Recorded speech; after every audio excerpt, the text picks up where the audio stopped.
রাজনৈতিক অস্থিরতার মধ্যেও সচল রয়েছে পায়রা সমুদ্র বন্দর। দেশের অর্থনৈতিক খাতকে বিপর্যয়ের মুখ থেকে রক্ষায় নৌবাহিনী ও নিরাপত্তা প্রহরীদের পাহারায় চলছে আমদানি রপ্তানি বাণিজ্য।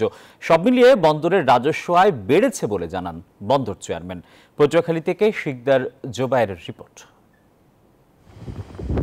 দেশের তৃতীয় সমুদ্র বন্দর পায়রা। চলমান রাজনৈতিক অস্থিরতার মধ্যেও সচল এ বন্দর। নিয়মিত চলছে আমদানি রপ্তানি। বন্দরের নিরাপত্তা ছাড়াও নৌবাহিনীর ৪২ জন সদস্যের পাহারায় জাহাজ থেকে করা হচ্ছে পণ্য খালাসও। বন্দর কর্তৃপক্ষ জানিয়েছে, দুপুরে এমভি জি বাংডা জায়ান নামের একটি বিদেশি জাহাজ ২৪১৭ metric ton PHP pile pipe নিয়ে খালাসের উদ্দেশ্যে বন্দরে অবস্থান করছে।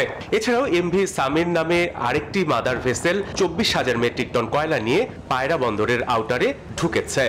সার্বিকভাবে প্রশাসন এবং এখানে বাংলাদেশ নৌবাহিনীর বেস, ওদের মাধ্যমে যে নিরাপত্তা পাচ্ছি, এটা আমাদের বর্তমান যে প্রেক্ষাপটে কোনো ধরনের কোনো অস্থিরতা বা কোনো ধরনের বিশৃঙ্খলা এখানে আমাদের হয়নি। এর আগে রোববার দুপুরে এমভি আইকা তেরিনি নামের একটি মাদার ভেসেল ২৪,০০০ মেট্রিক টন কয়লা নিয়ে বিসিপিসিএল জেটিতে ভিড়ে।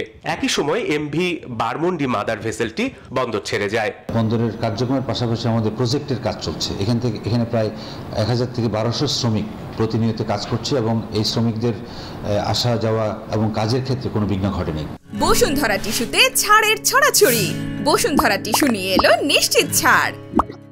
চলতি মাসে গত ১১ দিনে বন্দরে এসেছে বিদেশি ৫টি মাদার ভেসেল। এ থেকে সরকারের রাজস্ব আয় হয়েছে ১৪,১৮,৭১,০০০ টাকা। এর আগে গত জুলাই মাসে আসে ১১টি বিদেশি জাহাজ, যা থেকে রাজস্ব আয় হয় ২৫ কোটি টাকা।